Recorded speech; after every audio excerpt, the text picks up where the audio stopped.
Par le temps, les hommes ont été témoins de choses qu'aucun de ces aspects n'en su expliquer. Et tout ce qu'on ne peut expliquer provoque la peur. Tant de récits côtoyant le mystère de nombreux autres.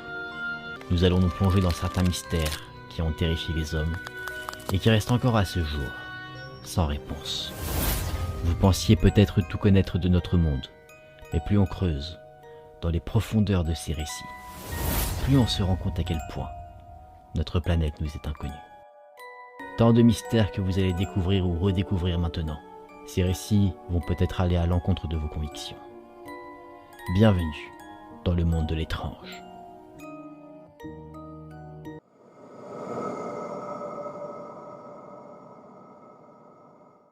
Mai 1982, une jeune femme de 19 ans nommée Carol Compton quitte son Écosse natale pour rejoindre son petit ami en Italie, où il avait été appelé pour effectuer son service militaire.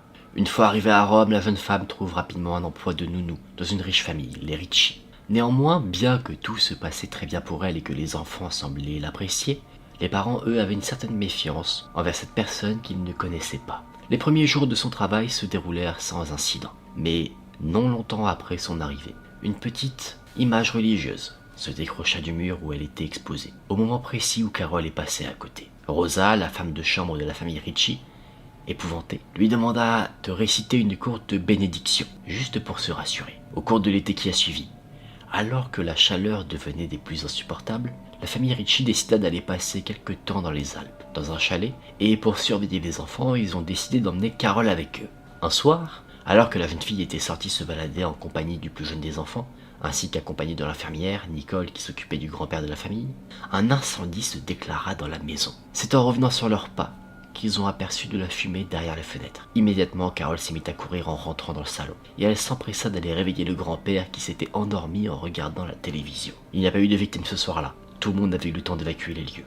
Mais quand les flammes ont été maîtrisées, tout le monde a vu que le premier étage était complètement ravagé. Les pompiers qui ont essayé d'analyser la cause de l'incendie n'en revenaient pas. Ils ne comprenaient pas comment les flammes avaient pu se déclarer. Donc ils supposent que c'est une défaillance électrique qui a causé tout cela. Évidemment, les lieux étaient maintenant inhabitables. Donc les membres de la famille Ricci et leurs employés ont dû partir. Ils sont allés s'installer dans une maison vacante au village. 2 jours plus tard, au matin, une inquiétante odeur de brûlé se fit sentir. La grand-mère chercha avec hâte d'où elle venait et elle découvrit que du papier était en feu dans la poubelle sous l'évier de la cuisine. Encore une fois, le jour suivant, le lit d'une femme de chambre s'est retrouvé réduit en cendres alors que son occupante prenait une douche. À ce moment-là, personne ne blâmait Carol, la nounou, pour ces incendies. Personne ne l'accusait de quoi que ce soit. Néanmoins, la jeune femme fut licenciée et elle dut chercher un nouvel emploi. C'est à la fin du mois de juillet 1982 que Carol fut engagée par une nouvelle famille, la famille Tonti, qui avait déjà employé une autre jeune fille écossaise dans le passé. Carol accompagna la famille pour aller visiter de la famille sur l'île d'Elbe. Mais dès qu'elle est arrivée là-bas, elle a senti que la grand-mère de la famille éprouvait une sorte de haine à son égard, qu'elle lui était hostile, qu'elle n'appréciait pas sa présence dans la maison. Devant tant d'hostilité que la grand-mère peinait à cacher, la jeune fille se sentait terriblement anxieuse. Elle avait peur de se faire critiquer dès que la grand-mère en aurait eu l'occasion. Le lendemain matin, après l'arrivée de la famille, à l'heure du petit déjeuner, de la fumée s'est échappée de la chambre des grands-parents, et en rentrant dans la pièce, ils ont découvert qu'un matelas se consumait sans raison apparente. Et d'un coup, alors que Carol se tenait près de la grand-mère, une statue qui se trouvait à quelques mètres bascula et s'écrasa sur le sol.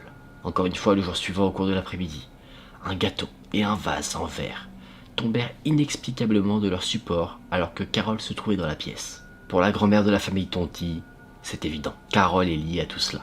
La tension monte, Carol entendait parfois la grand-mère parler d'elle, la traitant de sorcière. Un autre jour, Agnès, une petite fille de 3 ans, faisait la sieste dans la chambre de ses parents quand Carol entendit d'étranges grattements. Ça semblait provenir de derrière les murs, que ce soit du salon ou des chambres. Elle a averti la mère et la grand-mère de la famille Tonti, qui ont ouvert la porte de la chambre et ont été abasourdis en voyant que de la fumée s'en échappait.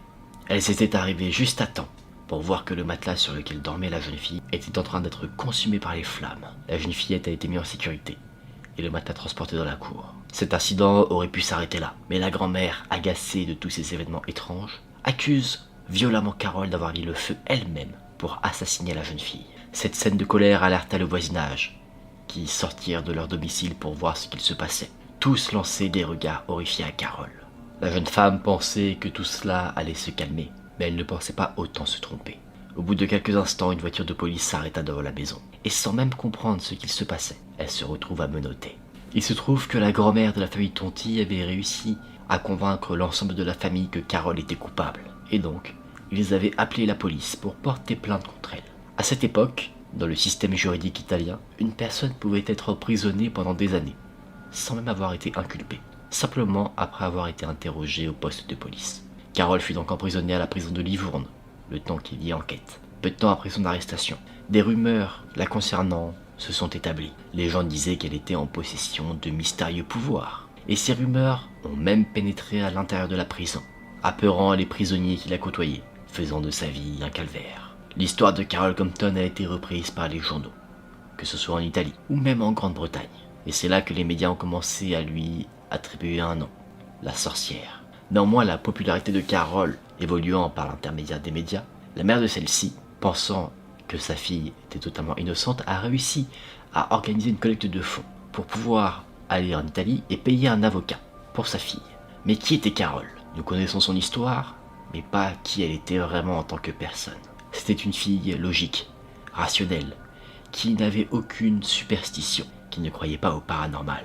Donc le meilleur moyen pour elle de prouver son innocence était de raconter la vérité, d'expliquer comment s'étaient passés les événements tels qu'ils s'étaient déroulés, afin de montrer que de son point de vue, ces événements n'étaient que de simples coïncidences. C'est quand elle a parlé des fameux grattements qu'elle avait entendus que sa situation va encore évoluer. Elle est contactée par des experts du paranormal, qui lui soumirent quelques théories, parlant de psychokinésie ou encore de poltergeist. De son côté, cherchant une explication rationnelle, ces théories ne l'ont nullement rassurée. Carole voulait montrer que tout ce qui s'était passé n'était que le fruit du hasard, mais les enquêteurs du paranormal, eux, essayaient de la convaincre que soit elle avait des capacités psychiques et qu'indirectement elle serait donc responsable des incendies, ou alors que c'était le fruit d'un poltergeist. En plus de ça, l'opinion publique pensant que Carole Compton était une sorcière, il est fort probable qu'un tel dossier ne joue pas en sa faveur. C'est en décembre 1983, après 17 mois de prison, que Carole fait face au tribunal.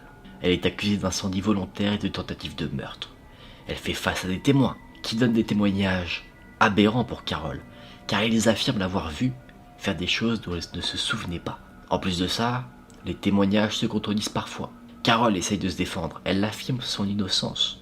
Elle dit que elle n'a jamais allumé un incendie ou tenté de blesser un enfant, et que c'est impossible que quelqu'un l'ait vu faire parce qu'elle ne l'a jamais fait.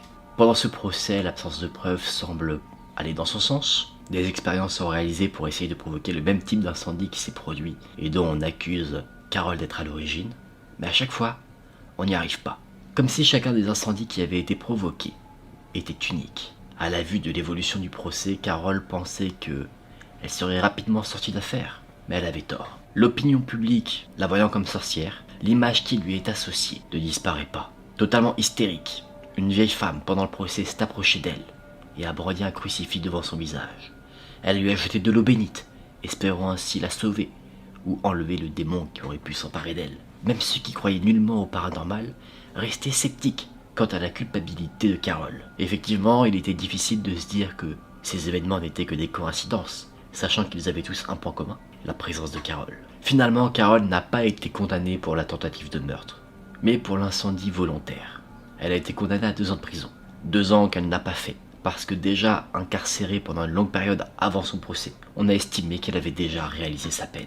Après tout ce tumulte, la jeune fille est retournée en Écosse, très heureuse de mettre de la distance entre elle et le pays qui la voyait comme une sorcière.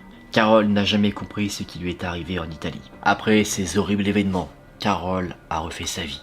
Elle s'est installée dans le Yorkshire avec son mari et ses enfants. Il n'y a plus jamais état d'incendie étrange en sa présence. Néanmoins, en 2004, une série de feux inexpliqués a ravagé un village de Sicile. Ces événements ont rappelé les incendies qui avaient eu lieu à la présence de Carole. Donc des journalistes se sont mis en tête de l'interroger. Ils ont enquêté pour la retrouver. Ils l'ont harcelé de questions sur ce qu'il se passait en Sicile, lui demandant si elle avait une idée de ce qui aurait pu se passer. Mais Carole n'a jamais répondu à ces questions, refusant toujours de donner sa parole, préférant oublier les événements qui l'ont traumatisée quand elle était plus jeune, en Italie.